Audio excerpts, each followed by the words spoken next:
Sledeći govornik nam je Peter Van Rost. On je generalni menadžer CENTR-a, to je udruženje evropskih nacionalnih registara domena najvišeg nivoa. Rnic je jedan od članova.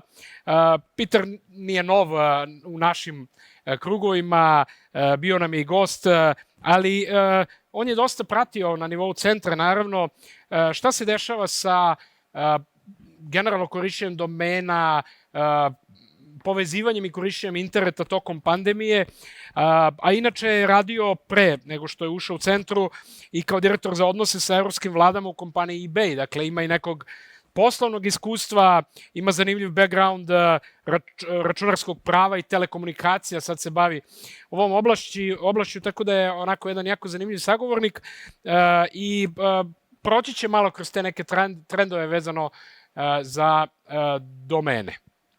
Možemo da vidimo kratak džingl i onda prelazimo na Petera.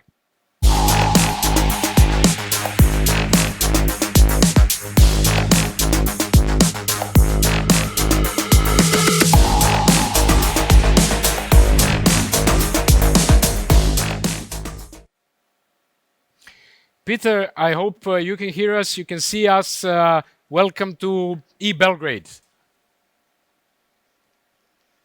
Hi, everyone, and good morning, and thanks for that kind introduction. I actually understood even part of it. So it's a shame that we have to meet online, but I'm very grateful for the opportunity to speak to all of you.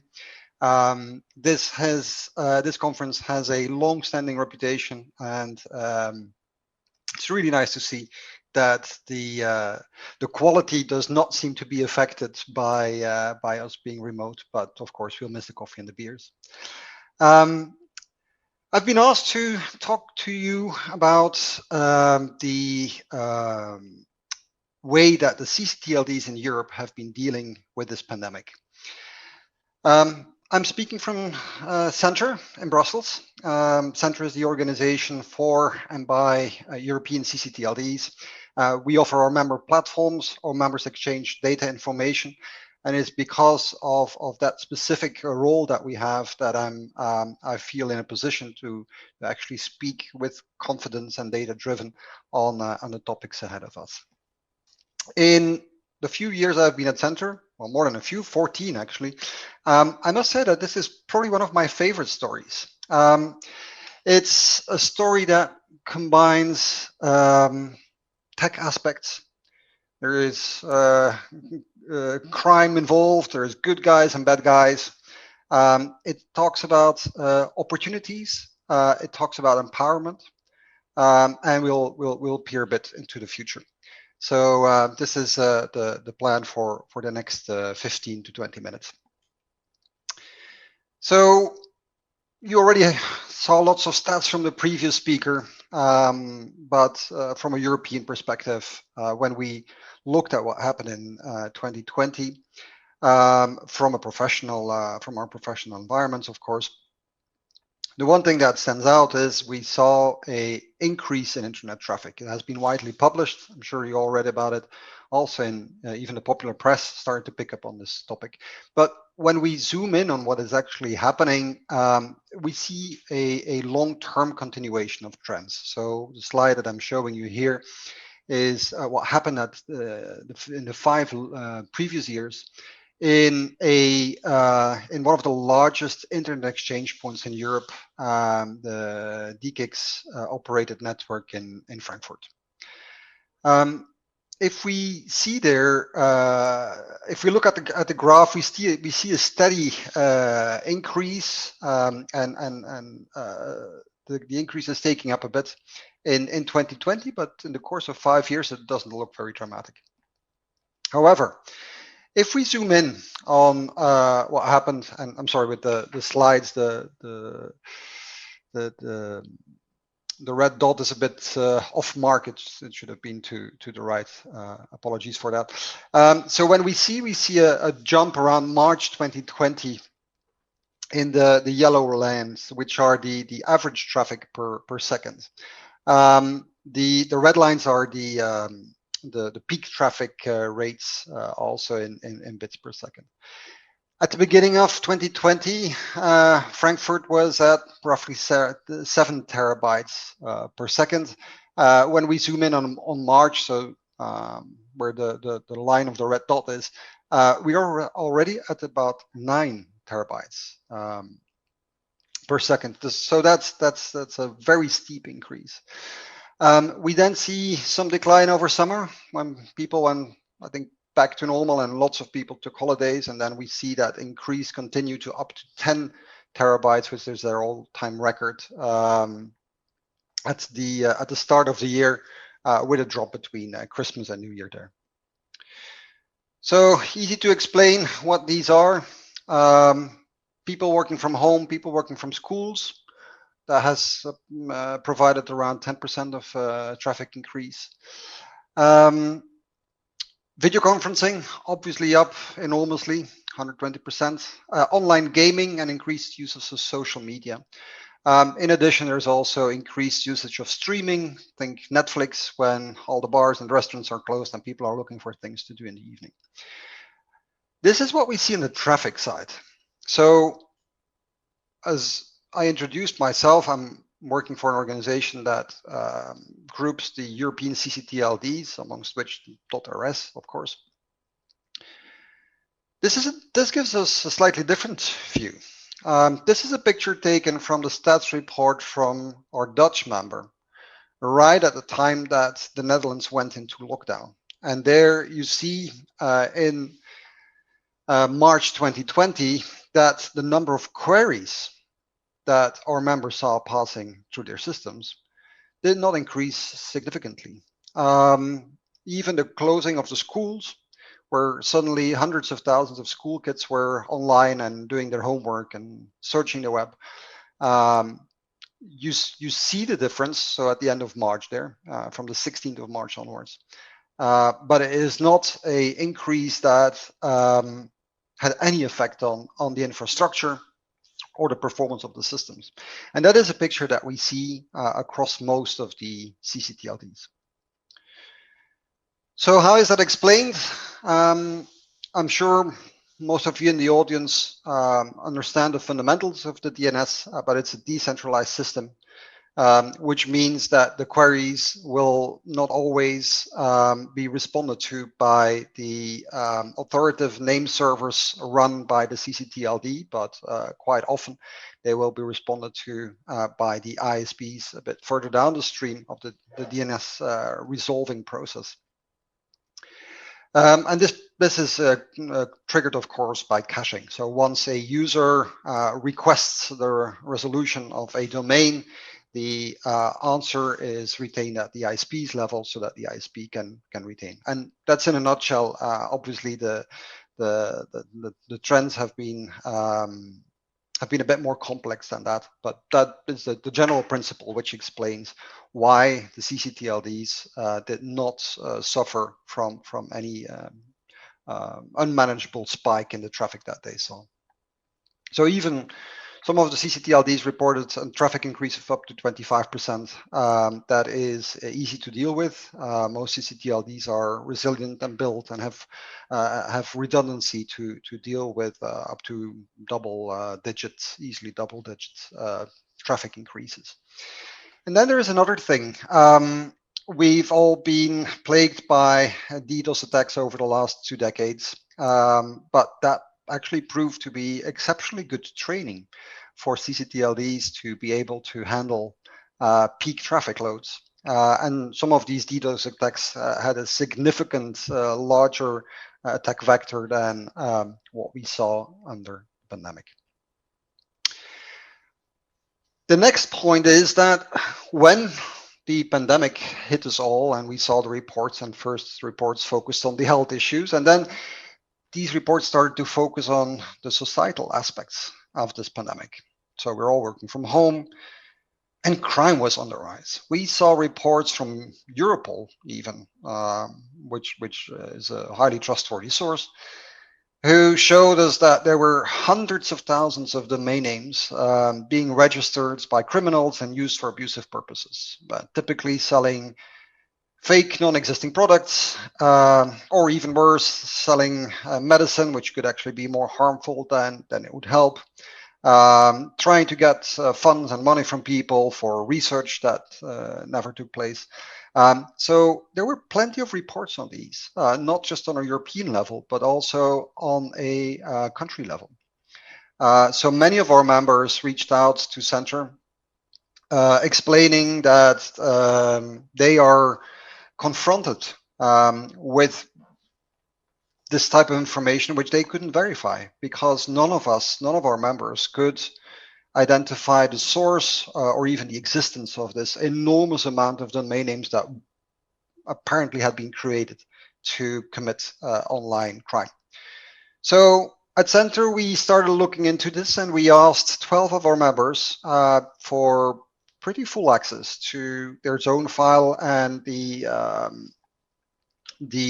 registrations that took place in the first 4 months of the pandemic. And we're focusing for the next couple of minutes. I'm going to focus on this period in time, because this is where the interesting stuff happens. So in total, the amount of domains that they provided to us, so registered between the 1st of January and the 1st of April, so that's 3 months, not 4, is 750,000 names. We are at CENTR-a also running a crawler for all those members that want to use it, which we have used to understand the content in zone files, the activity in newly registered domains, and we're trying to figure out if we can start using it as a good measure for the health and the future of a particular second level domain. It was built in the context of, can we expect renewal of a domain or not? But it turned out that this crawler was an incredibly useful tool to actually look what was happening into the zone files. So we took these 750,000 domain names, and then we started to look into what they represented. So less than 1%, 0.8% was COVID-themed domains. So domains that included the word mask, virus, corona, vaccine, and a few more in different languages, of course, since obviously the CENTR-a members cover all the European languages. So once we filtered those out, we wanted to look into what was actually happening to them. So this is the small percentage, 0.8. In total, that is 6,000 COVID-themed domains that were registered in the first 3 months across these 12 different zones. By using our crawler, we were able to identify the type of usage that these domains were used for, and only 26% actually held high content. So now we are down to 0.2% of the sample, and then the real difficult part of the research started. Of these 0.2%, how many of those domains were actually used for criminal purposes? Because there were obviously plenty of initiatives, thousands of initiatives, some of which used a CCTLD domain name that came to life at the start of the pandemic. Community initiatives to start working together, to make your own masks at home, information about vaccines and information about COVID, even government-related sites like the one we had in Belgium, coronainfo.be.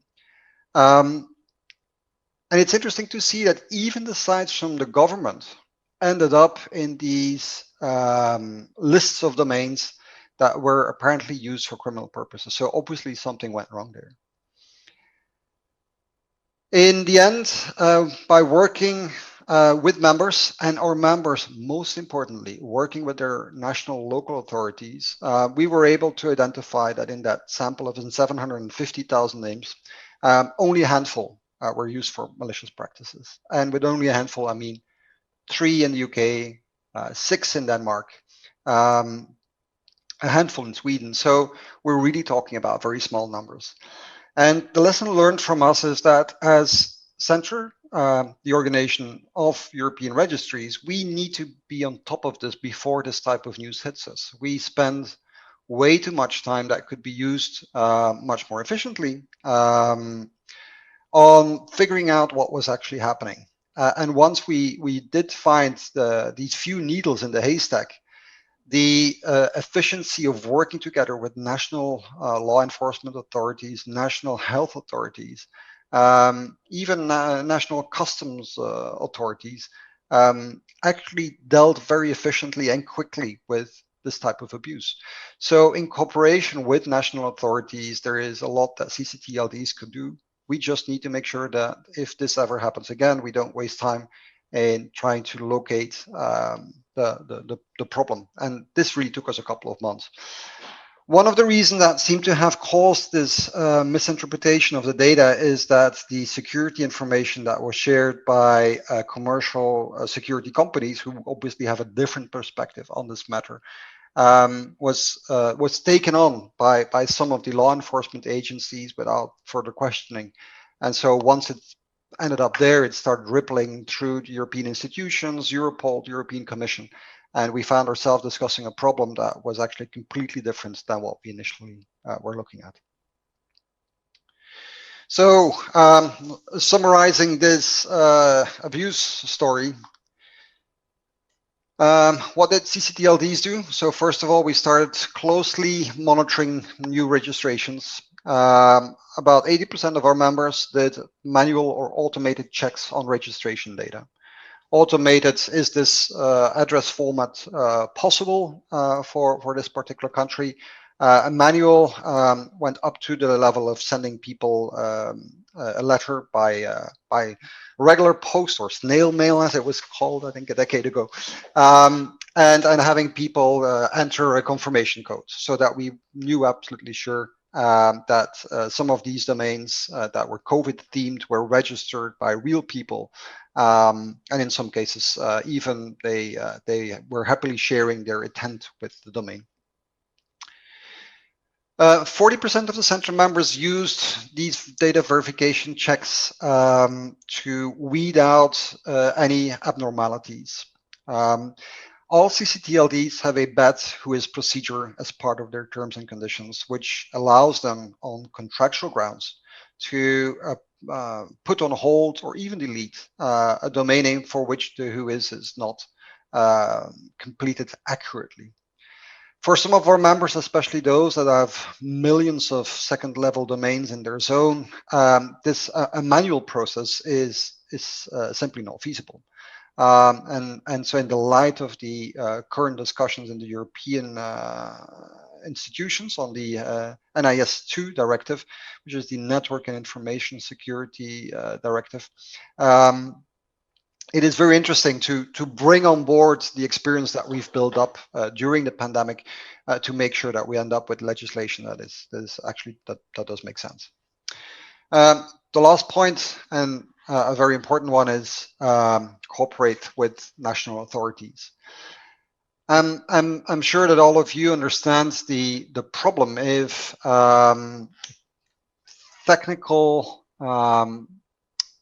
technically focused organizations such as CCTLDs, which in essence have one fundamental task, that is maintain a vital part of the internet infrastructure, would start to judge content. And side cases or fringe cases not taken into account, the right way forward is always to make sure that the CCTLD or the registrar or the ISP works together with national authorities, not just to leave a track record, but also to make sure that the data and the findings gathered during this type of investigation can actually be served and used in a court. rather than have the very small effect that the perpetrator would have to move on to a different domain in case their domain gets deleted. So post-corona, a peek into the future. So if we look at this colorful chart, what does it tell us? Well, yellow and orange means that particular month in terms of registrations was worse than that same month the year before. So what strikes here is that of February 2020, we see things turn blue. So most of the CENTR members, and this is a chart reflecting the CENTR-30 because the 30 largest CCTLDs, because that's where we have the most reliable statistics from, going back for over a decade. So in those CENTR-30, we see that every month since February 2020 has been better than the year before, and that trend even continues in January 2021.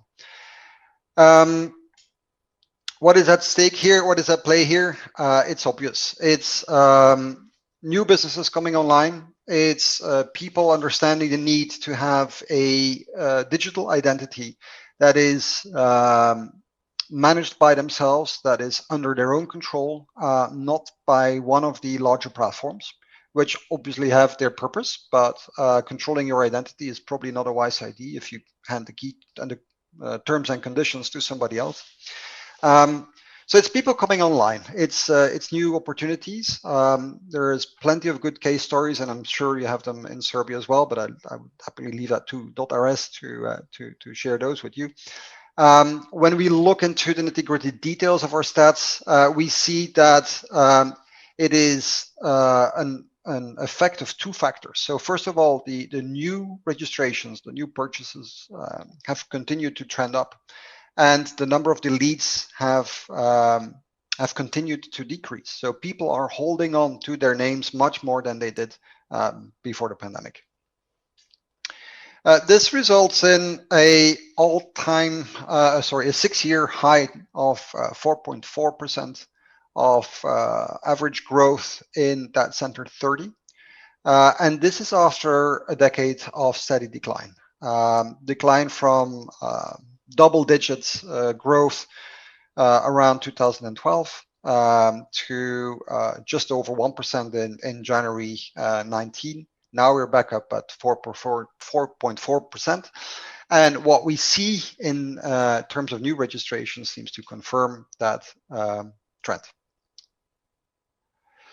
The last slide, and the one that makes me very happy, is where we use the crawler data that I mentioned earlier to look into these new registrations. So we stepped away from these, from searching for those abusive names or names registered for abusive purposes, and we're looking actually at the content of all those domains. So if we would reflect it on the zone, the sample that I mentioned earlier, the 750,000, the grand total, and there we see that CCTLDs have a pretty high content rate, especially for those new registered domains, so up to 44%.